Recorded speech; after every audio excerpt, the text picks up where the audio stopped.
오늘 우리에게 주시는 하나님의 말씀을 함께 나누겠습니다. 구약성경 출애굽기 3장 1절부터 5절까지 말씀을 한 절씩 교독하겠습니다. 출애굽기 3장 1절에서 5절까지를 교독하겠습니다. 모세가 그 장인 미디안 제사장 이드로의 양떼를 치더니 그 떼를 광야 서쪽으로 인도하여 하나님의 산 호렙에 이르매 여호와의 사자가 떨기나무 가운데로부터 나오는 불꽃 안에서 그에게 나타내시니라. 그가 보니 떨기나무에 불이 붙었으나 그 떨기나무가 사라지지 아니하는지라. 이에 모세가 이르되 내가 돌이켜 가서 그 큰 광경을 보리라. 떨기나무가 어찌하여 타지 아니하는고 하니 그때에 여호와께서 그가 보려고 돌이켜 오는 것을 보신지라.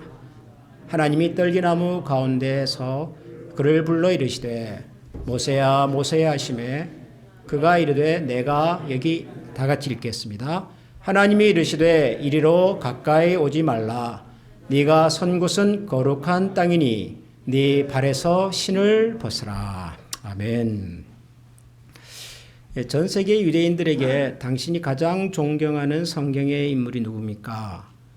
그렇게 묻는다면 아마도 사람에 따라서 대답이 조금씩 다를 겁니다.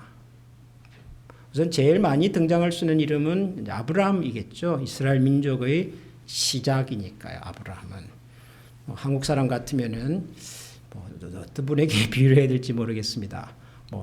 고려를 세운 왕건이라든가 조선을 시작한 이성계라든가 하여튼 그 역사, 그 민족, 그 사회를 처음 기초를 놓은 분이 아브라함이니까요. 이스라엘 민족. 그럴 수 있을 것 같고요. 또 어떤 사람은 이스라엘 역사에서 황금기를 구가했던 다윗 왕 혹은 솔로몬 왕 이런 분들을 얘기할 수도 있겠습니다. 지금도 이스라엘이라는 나라의 국기 한가운데는 별이 하나 있는데 그 별의 이름이 다윗의 별입니다. Star of King David. 그만큼 이스라엘 사람들은 다윗 시절의 그 영광을 이렇게 사모하고 있고 또 자랑스럽게 여기고 있다. 그렇게 말할 수도 있겠습니다. 사람마다 자기가 존경하는 좋아하는 성경 인물은 다를 수 있지만 만약에 이런 질문을 한다고 가정을 해봅시다. 성경에 나오는 인물 중에서 당신에게 가장 큰 영향을 끼친 인물은 누굽니까? 당신의 인생에, 당신의 삶에 가장 큰 영향을 끼친 성경 인물은 누굽니까? 라고 묻는다면 아마도 많은 유대인들은 모세라고 대답할 가능성이 있습니다. 모세. 왜 모세라고 대답할 가능성이 있냐 그러면은 전 세계 흩어 사는 그 수천만의 유대인들이 지금도 특별히 전통적인 신앙을 가지고 있는 유대인들이 지금도 매일 빠짐없이 읽는 성경이 모세가 기록한 성경입니다. 토라라고 부르는 모세 오경, 성경에 나오는 첫 5권 책, 이 성경을 그들은 지금도 매일같이 읽고 자녀들에게 가르칩니다. 전 세계 유대인들이 지금도 빠지지 않고 기념하는 그분들의 절기가 있죠. 유월절이라든가 대속죄일이라든가 안식일도 마찬가지죠. 그들에게 있어서 유대인의 정체성을 드러내주는 이 중요한 절기들의 뿌리가 근거가 다 모세가 기록한 성경에 있습니다. 모세의 토라, 모세 오경에 그 근거가 다 있거든요. 그거 따라하고 있는 겁니다. 예수님 시절에 유대인들이 예수님을 이렇게 죄인으로 몰아세울 때 공격했던 대표적인 이야기 중에 하나는 저 예수라는 사람이 나타나가지고는 감히 모세의 율법을 파기하고 무시합니다. 라고 고소를 했습니다.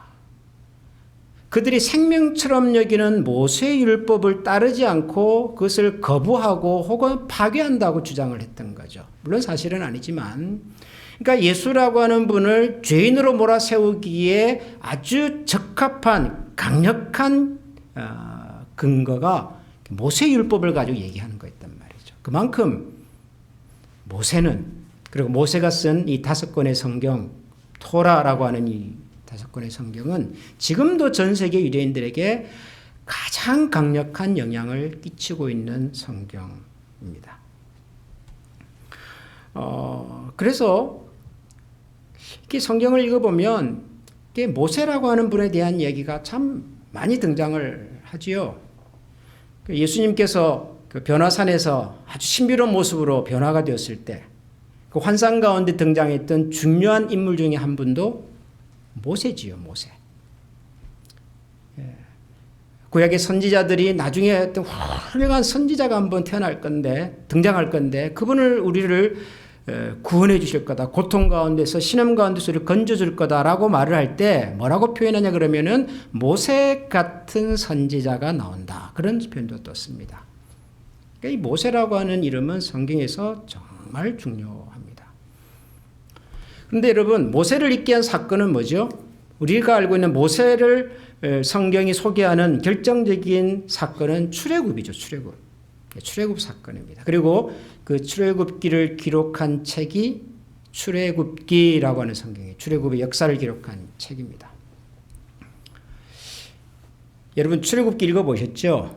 창세기 읽고 성경 읽고 가시는 분들이 되게 그 다음으로 이제 자연스럽게 읽는 책이 출애굽기인데 출애굽기를 읽어보면 의외로 출애굽에 대한 얘기가 많지 않습니다. 출애굽에 대한 얘기를 하면 모세가 바로를 만나가지고 이렇게 막 단판을 짓고 말이죠. 그리고 뭐 10가지 재앙이 나오고 홍해를 가르고 막 이런 장면들이잖아요. 우리가 옛날에 이 영화를 통해서 봤던 지금도 종종 성경의 이야기로 만든 영화들이 있습니다. 몇 년 전에 엑소더스라고 하는 영화가 있었습니다. 뭐 왕들과 신들인가 뭐 그런 이름으로 번역이 된 그런 영화인데 어마어마하게 흥행했던 영화가 있는데 그 영화를 보면 정말 기가 막힌 장면들이 나오죠. 하늘이 막 변하고 막 메뚜기가 날아다니고 홍해가 갈라지고 하는 것들이요. 정말 스펙타클한 그런 내용들. 우리가 출애굽을 생각하면 항상 그런 장면들을 생각하지만 출애굽기라는 성경 자체를 읽어보면 의외로 그런 내용이 많지 않습니다. 출애굽기를 딱 펼쳐보면 처음 시작하는 7장은 모세라는 사람의 출생과 등장에 관한 이야기입니다. 그 다음에는 모세가 형 아론과 함께 바로왕을 만나러 가는 과정에 관한 이야기고 그 다음에 우리가 알고 있는 이 10가지 재앙, 뭐 홍해를 가르고 하는 그런 이야기가 나오긴 합니다. 그러다가 다시 출애굽기 20장부터 마지막까지는 모세가 하나님으로부터 받았던 율법, 10계명에 관한 이야기가 나옵니다. 그러니까 출애굽기라고 하는 성경을 읽어보면 시작도 모세 이야기고 끝도 모세 이야기예요. 가운데 10가지 재앙, 홍해를 가르는 이야기가 나오기는 하나 많지가 않아요. 어떻게 보면 출애굽기가 얘기하려고 하는 것이 출애굽이라고 하는 그 사건 자체라기보다도 그 사건을 이끌어갔던 모세라는 사람에 대한 관심이 더 많은 것 아닌가 그런 생각을 하게 만들어요. 출애굽기를 읽어보면. 좀 더 다르게 설명한다면 성경이 출애굽이라고 하는 사건을 우리에게 보여주는 설명하는 방식이 그 사건이 얼마나 스펙타클했고 얼마나 위대했고 대단했고 뭐 바로의 군인들이 쫓아오다가 홍해에서 뭐 몰살을 당하고 이런 차원이 아니라 모세라고 하는 사람을 등장시켜서 모세라는 사람의 출생과 등장과 그가 이스라엘 민족의 지도자가 되는 과정들을 통해서 모세라는 사람을 통해서 출애굽을 얘기하고 싶어한다. 그런 생각을 갖게 만들어요. 그래서 모세가 중요해요. 모세가 굉장히 핵심적인 역할을 합니다. 모세라는 사람이 도대체 어떤 사람인가? 모세를 통해서 하나님은 뭘 얘기하고 싶었을까? 그리고 모세를 부르시고 그를 이스라엘의 지도자로 세우는 과정 속에서 하나님께서는 이스라엘 민족에 대한 어떤 생각과 기대를 가지셨던 걸까 하는 것들이 모세 이야기 속에 다 들어 있습니다.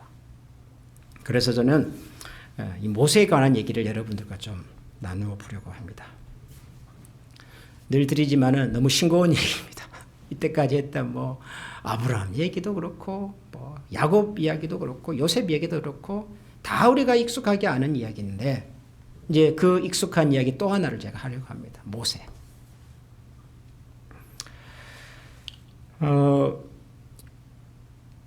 모세를 이야기할 때 가장 대표적인 장면이 뭘까? 모세라는 사람을 성경이 우리에게 소개할 때 가장 인상적이고 이 장면이 바로 모세가 어떤 사람인가를 보여주는 장면이구나. 거기가 어딜까? 저는 오늘 우리가 읽은 이 출애굽기 3장에 나오는 호렙산에서 불붙는 떨기나무를 발견하고 그 떨기나무 속에서 들렸던 하나님의 음성을 들었던 사건.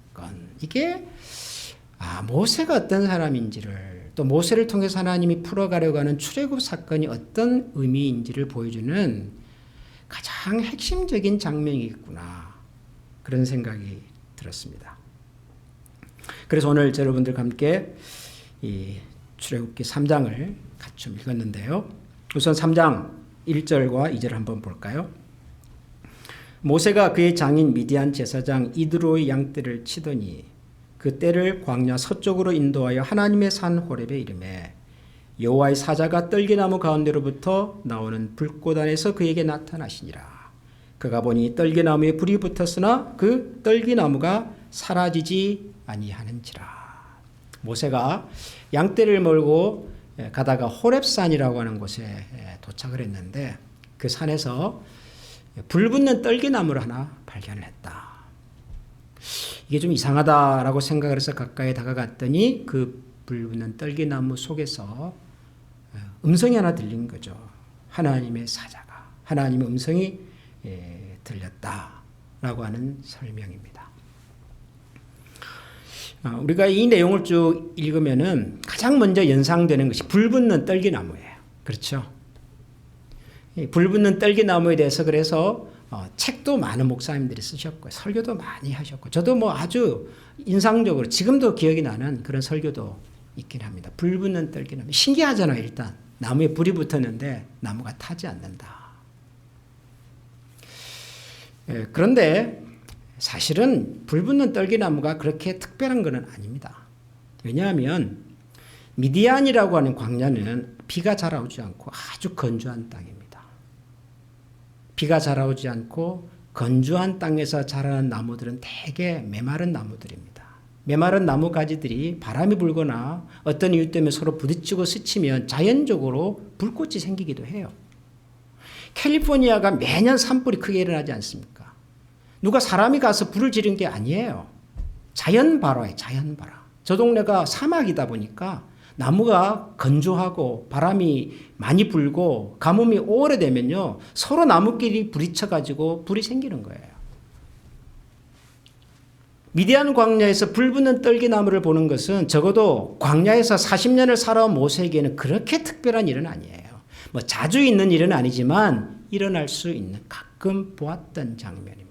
그러니까 불붙는 떨기나무가 굉장히 특별하고 신비하고 그 속에 무슨 신비한 무슨 메시지가 있고 그렇게까지는 안 가셔도 될 것 같아요. 그렇게 설명하시는 분들도 덜어 있기는 합니다만은 그거는 그냥 흔히 볼 수 있는 장면 중에 하나였습니다. 불붙는 떨기나무. 그 다음에 호렙산, 그러니까 이것도 또 뭔가 좀 신비하게 생각을 합니다. 성경을 보면은 하나님의 산 호렙 그렇게 해놨거든요. 그러니까 하나님이 계시는 산이니까 얼마나 신비로운 산입니까? 그런데 여러분 이 하나님의 산이라는 이름도 사실 처음부터 호렙산에 붙었던 명칭은 아니에요. 여러분 호렙산은 나중에 모세가 홍해를 건너고 난 다음에 십계명과 하나님의 율법을 받았던 시내산 있죠. 시내산. 시내산과 호렙산은 같은 산입니다. 그러니까 나중에 이제 모세가 이 창세기를 비롯한 이 모세오경을 언제 썼을까요? 홍해를 건너고 광야 40년의 여정 속에서 기록을 했겠죠. 그리고 과거에 그가 들었거나 경험했던 것들을 하나님의 영감을 받아서 기록을 했겠죠. 그때 이 호렙산 장면을 기억하며 기록을 할 때 그 호렙산이 시내산 말이란 말이죠. 시내산에서 자기가 하나님을 만났고 하나님의 율법과 십계명을 받았단 말이죠. 그러니 당연히 그 산은 하나님의 산일 수밖에 없는 거죠. 그래서 이 산을 호렙산을 하나님의 산이라고 기록을 했으나 이 산이 처음부터 사람들에게 거룩한 산, 신성한 산, 이렇게 올림픽 경기할 때 이렇게 성화를 가는 산 있잖아요. 그리스에 있는 그런 산은 아니에요. 그냥 평범한 미디안에 있었던 산 중에 하나입니다. 호렙산. 그러니까 호렙산이 특별한 산이고 불붙는 떨기나무가 특별한 현상이고 그건 아닐 수 있어요. 그냥 평범하게 볼 수 있는 각원했었던 미대한 광야에 있었던 그냥 산이에요. 근데 이 장면 속에 정말 특별한 게 있긴 있어요. 그게 뭐냐면 불붙는 떨기나무 속에서 들려온 음성입니다. 3절 볼까요? 이에 모세가 이르되 내가 돌이켜 가서 이 큰 광경을 보리라. 떨기나무가 어찌하여 타지 아니하는고 하니 그때에 여호와께서 그가 보려고 돌이켜 오는 것을 보신지라. 하나님이 떨기나무 가운데서 그를 불러 이르시되 모세야 모세야 하시매 그가 이르되 내가 여기 있나이다. 하나님이 이르시되 이리로 가까이 오지 말라. 네가 선 곳은 거룩한 땅이니 네 발에서 신을 벗으라. 모세가 불붙는 떨기나무 가까이로 다가갔더니 음성이 하나 들렸다 그러죠. 무슨 음성입니까? 모세야, 네가 서 있는 이 땅은 거룩한 땅이다. 그러므로 네 발에서 신을 벗어라. 그렇게 하나님께서 말씀하셨습니다. 거룩한 땅이니까 내가 서 있는 곳이 네 발에서 신을 벗어라. 이해할 수 있어요. 그죠? 그럴 수 있는 이야기입니다. 거룩한 곳에 들어갈 때, 뭔가 신성한 곳에 들어갈 때. 우리도 기독교가 들어오기 전에 한국에 오래부터 있었던 이렇게 불교의 사찰 이런 데 가면 신을 벗고 정중하게 들어가지 않습니까? 그러니까 충분히 이해할 법한 내용이긴 해요, 이 말이. 자, 그런데 여러분, 왜 하필이면 신일까요?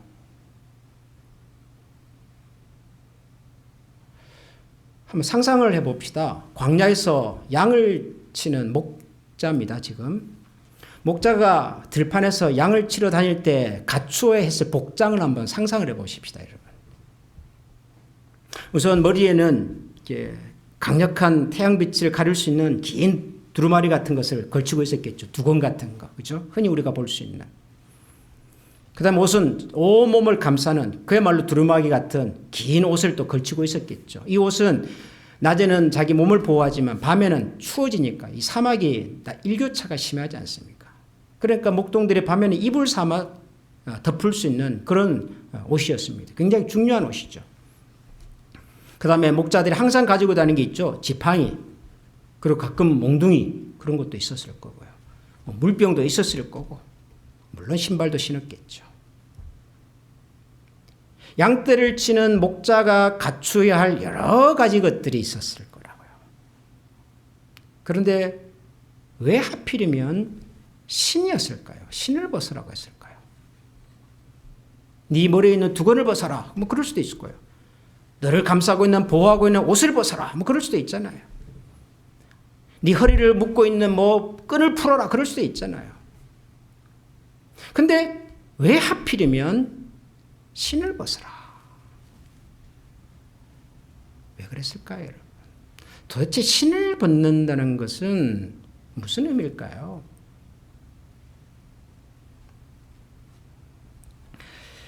여러분, 이 신은 사람이 신는 신발이라고 하는 것은 참 묘한 물건입니다. 우리가 일상생활을 하기 위해서 몸에 지니고 다니는 것들이 많이 있겠지만 요즘은 필수적으로 휴대전화를 다 가지고 다니시겠지만 여러분, 그 중에서도 이 신이 갖는 의미는 좀 남다릅니다. 보통 우리가 어떤 사람을 기억하거나 표현할 때 가장 강력하게 남아있는 이미지가 뭐냐면 그 사람이 신었던 신발이에요. 여러분, 갑자기 우리 곁을 떠난 가족이나 친구들이 남긴 신발을 볼 때가 있어요. 그러면 갑자기 그 사람에 대한 그리움이, 간절함이 물밀듯이 찾아올 때가 있어요.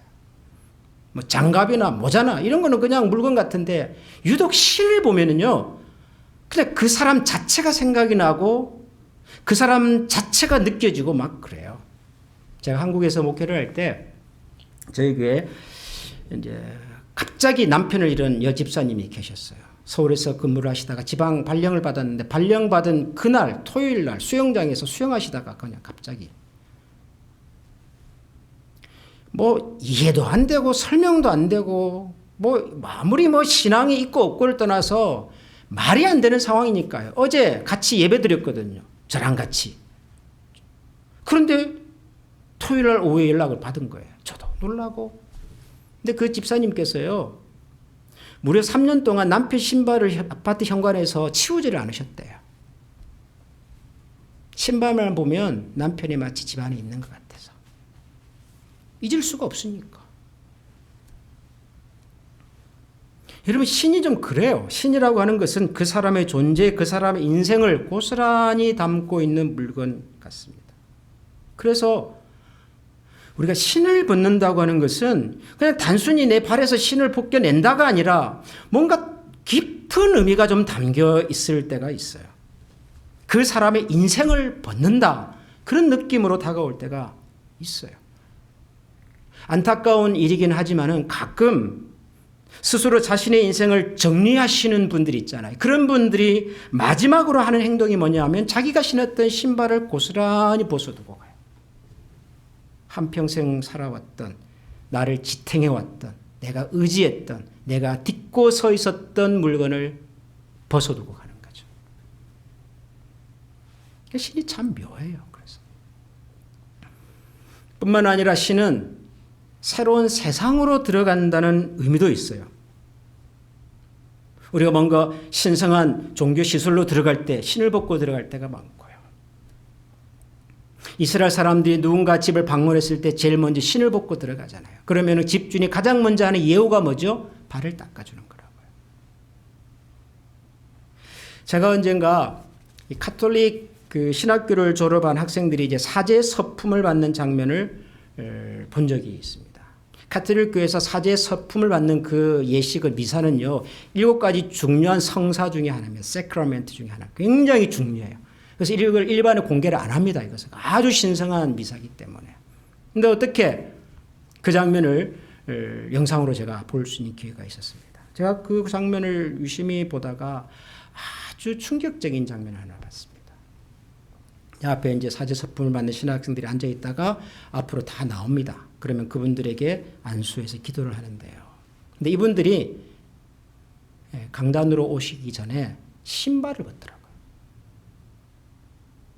그리고는 강단 앞에 나와서 납작하게 엎드렸습니다.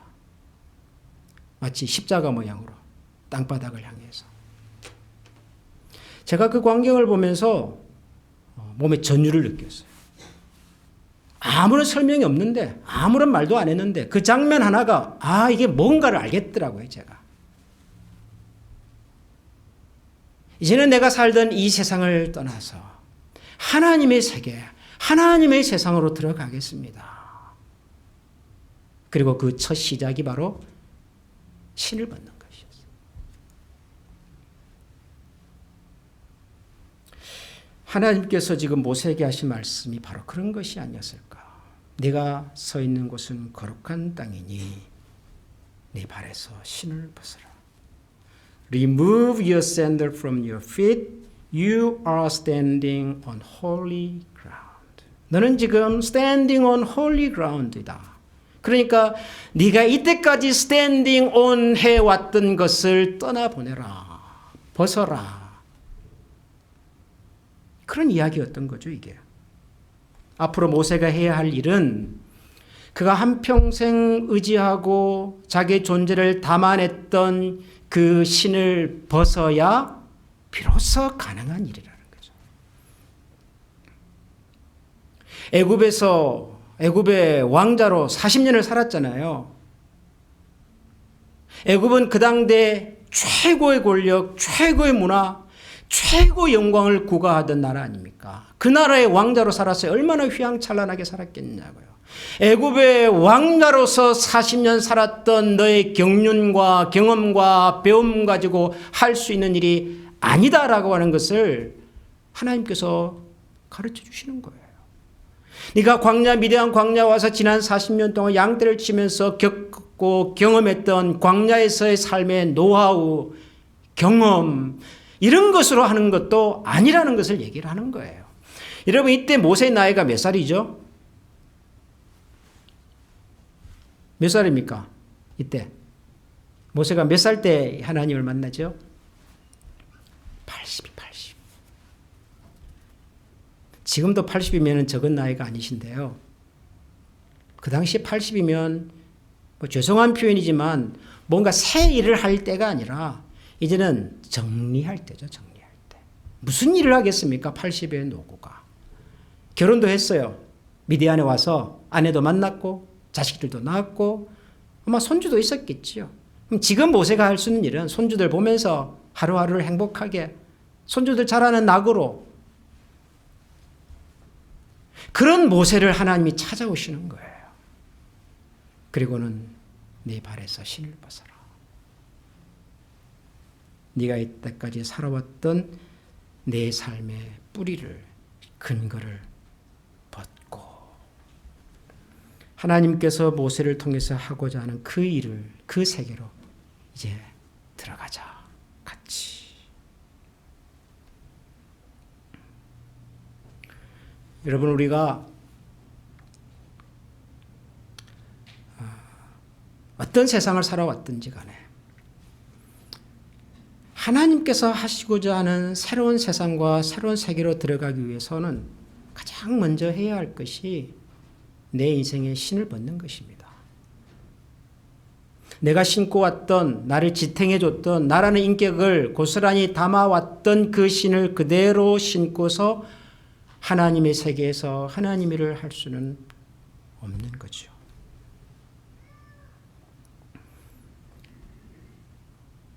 아주 편리했던 애굽도 떠나야 했고요. 이제 좀 살만해서 안정을 찾고 있었던 미디안에서의 삶도 떠나야 했습니다. 신을 받는 거죠. 나중에 모세가 이제 이스라엘 백성들을 데리고 광야 40년을 다 거쳐서 이제 요단강을 건너서 가나안에 들어가기 직전에 그 모압이라고 하는 광야에서 이스라엘 백성들의 한 유명한 설교가 있습니다. 신명기에 보면. 근데 그때 이런 얘기를 해요. 이 40년 동안 내 의복이 헤어지지 아니하였고 내 발이 부르트지 아니하였느니라. 뭐 여러 가지 설명을 할 수 있을 텐데 광야 40년을 돌아오는 동안 하나님 우리를 어떻게 도와주셨다를 여러 가지로 설명할 수 있었을 텐데 모세는 굳이 내 발이 부르트지 아니했다 그럽니다. 저는 이 신명기의 말씀이 출애굽기 3장하고 연결이 되더라고요. 하나님이 모세의 신의 발에서 신을 벗으라고 말씀하셨습니다. 신을 벗었어요. 맨발이에요. 맨발 모세가. 맨발로 광야를 살아야 합니다. 맨발로 이스라엘 백성들을 이끌어야 합니다. 맨발로 그 숱한 역경을 헤쳐 나가야 한다고요. 맨발로. 그런데 모세는 뭐라고 얘기를 해요? 하나님께서 내 발이 부르트지 않게 하시더라. 여러분 이게 신앙 아닐까요? 우리가 믿는 믿음이라고 하는 것이 이런 경험을 말하는 거 아니겠습니까? 남들이 신는 신발 다 신고 이왕이면 더 튼튼한 신발 신고 더 값비싼 신발 신고 더 좋은 신발 신고 그래서 남들이 신지 못했던 신발을 신고서 더 빨리 질주하는 인생이 아니라 내 인생을 지탱해왔던 신을 벗어냈지만은 그게 뭐 경험이든 나의 뭐 배움이든 내 능력이든 실력이든 뭐든 간에 이때까지 나라는 사람을 지탱해왔던 나를 설명해왔던 내 인격을 담아왔던 것을 벗어냈지만 그럼에도 불구하고 내 발이 부르트지 않게 하시는 하나님을 고백할 수 있는 것, 여러분 이게 신앙 아닐까요? 첫 출발선부터 뭐 공부도 잘했고 뭐 부모님도 잘 만났고 뭐 미국에 와서 떵떵거리고 잘 살았다가 마지막 날 많은 사람들에게 훌륭한 목사님, 훌륭한 권사님, 훌륭한 장로님으로 기억되는 것이 아니라 벗었지만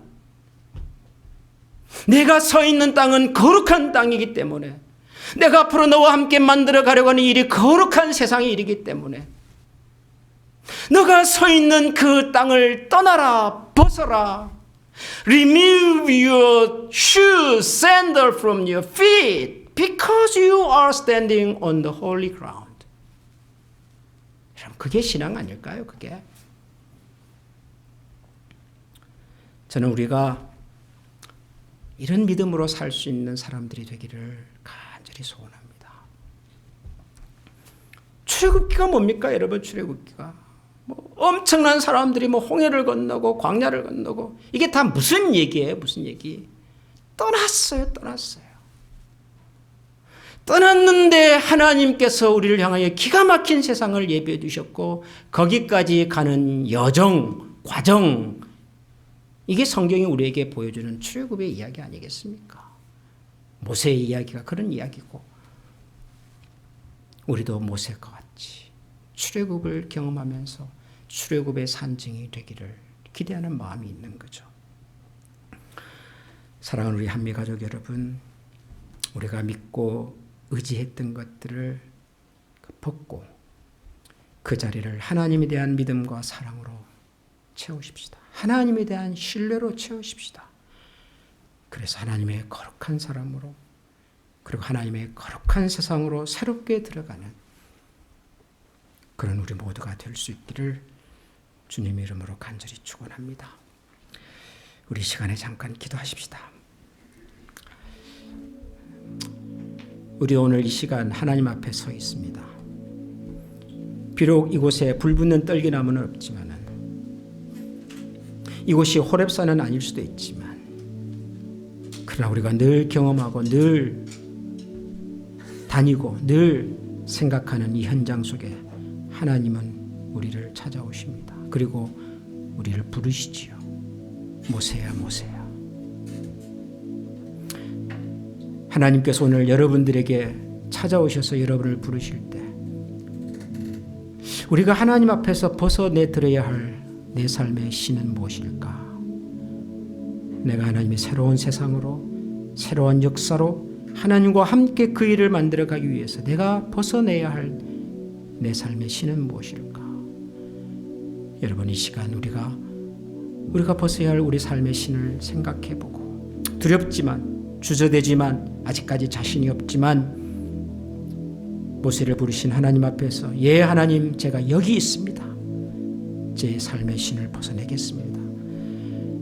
그렇게 고백할 수 있는 하나님의 사람으로 세워달라고 같이 기도하고 비록 우리가 신을 벗어도 우리의 발을 불트지 않게 하실 하나님을 기대하며 사모하며 살아가는 인생 되게 해달라고 우리 다 같이 한번 이 시간 기도하겠습니다. 하나님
다 같이 하나님 앞에 찬양을 드리기를 원합니다. 내게 허락하신 시련을 통해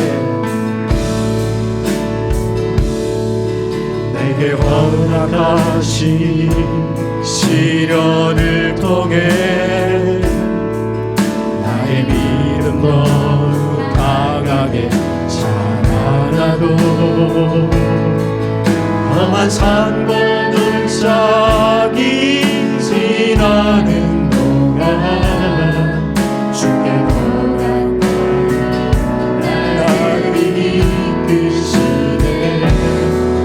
내가 견디는 어렵고 힘겨워도 내 주님보다 크지 않네. 내 앞에만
하나님 아버지, 우리가 세상을 살면서 힘들어하거나 지치거나 낙심이 될 때는 우리에게 신발이 없어서도 아니고 겉옷이 없어서도 아니고 우리가 의지할 지팡이가 없어서도 아니었습니다. 지팡이도 있고 옷도 걸치고 신도 신고 있으나 정작 우리가 의지하고 신뢰해야 할 하나님을 보지 못하고 하나님을 내 삶의 힘과 능력으로 삼지 못하고 살아왔기 때문이었음을 고백합니다.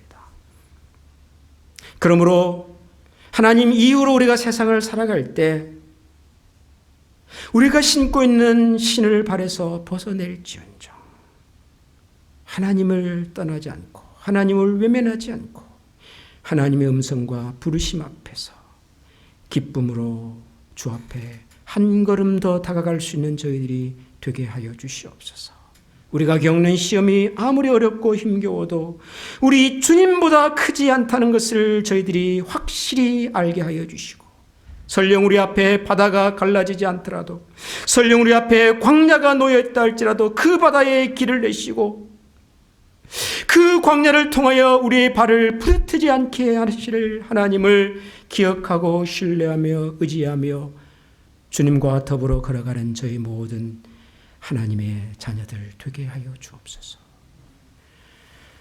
우리 주 예수 그리스도의 은혜와 하나님의 사랑과 성령의 교통하시는 은총이 내 발에서 신을 벗으라는 하나님의 말씀 앞에서 기쁨으로 용기를 가지고 결단하여 우리 인생의 신을 벗고 주님께서 신겨주시는 새 신발 우리의 신의 발에 붙잡고 하나님의 손 강력하게 붙들고 이 험난한 세파를 능히 이겨내는 신실한 주의 모든 종들에게 지금부터 영원토록 함께 계시기를 축원하옵나이다.